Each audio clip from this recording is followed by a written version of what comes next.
ہو حلقہ یاراں، ہو حلقہ یاراں تو برشم کی طرح نرم، رزم حق و باطل ہو تو فولاد ہے مومن۔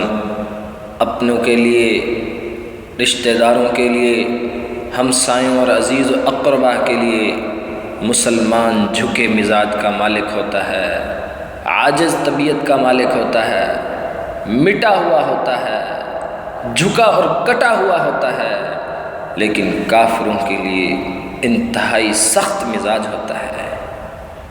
یہ اقبال نے بھی کہا، محمد صلی اللہ علیہ وسلم نے بھی اسی بات کی تلقین کی، اور سب سے بڑی بات، اللہ کا قرآن اس بات کی بار بار شہادت دے رہا ہے کہ جو اپنوں کے لیے نرم ہے وہ مومن ہے، جو کافروں کے لیے سخت ہے وہ مومن ہے۔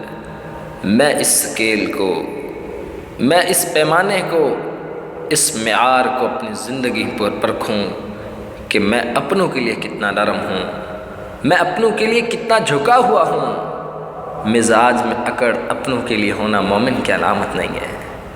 مومن معاف کرنے والا ہوتا ہے، عفو درگزر کرنے والا ہوتا ہے، صلح کرنے والا ہوتا ہے۔ رسول اللہ صلی اللہ علیہ وسلم نے فرمایا، من تواضع للہ رفعہ اللہ، جو اللہ کے لیے جھک جائے اللہ اس کو بلند کریں گے، اس کی عزت، اس کی توقیر میرے رب کے ذمہ ہے۔ جو اللہ کے لیے جھک جائے، کیا ہے اللہ کے لیے جھکنا؟ کسی نے آپ کا نقصان کیا، کسی نے آپ کو تکلیف پہنچائی، کسی نے آپ کے ساتھ ظلم اور زیادتی کی، جبر کیا، لیکن آپ نے لوجہ اللہ اس کو معاف کر دیا، یہ اللہ کے لیے جھکنا ہے۔ جرم آپ کا نہیں تھا، قصوروار آپ نہیں تھے، سارے لوگ جانتے ہیں، سارا خاندان اور معاشرہ جانتا ہے، لیکن دو گروہوں کو آپس میں جوڑنے کے لیے، دو الفتوں کو برقرار رکھنے کے لیے معافی نامہ بھیج دینا، صلح کا پیغام بھیج دینا، اپنا حق چھوڑ دینا، حالانکہ آپ حق پر موجود ہیں، یہ عاجزی ہے۔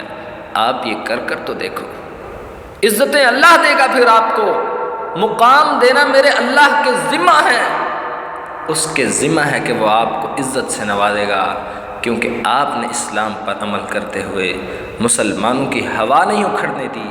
اس کو اقبال نے کہا ہے کہ اگر حلقہ یاراں ہو تو بریشم کی طرح نرم ہوتا ہے مسلمان۔ یہ مسلمان کا مزاج ہے، یہ طبیعت ہے مسلمان کی۔ میرے نبی صلی اللہ علیہ وسلم کی زندگی دیکھیے، گلے میں چادریں ڈال کر بدلے لیے گئے، مارا اور پیٹا گیا، ظلم و ستم و جبر کے پہاڑ کاٹے گئے، لیکن اف تک نہیں کہا، ذات کے لیے بدلہ تک نہیں لیا۔ جب اسلام کی بات آئی، پھر اللہ کے دشمنوں کے بارے میں فرمایا، اور فَاضْرِبُوا مِنْهُمْ كُلَّ بَنَانٍ، ان کی گردنیں کاٹ دو، ان کے جوڑ جوڑ پر مارو، کاٹو ان کو، کیونکہ ان سے ذات کا مسئلہ نہیں، اسلام کا مسئلہ ہے، دین کا مسئلہ ہے۔ وما توفیق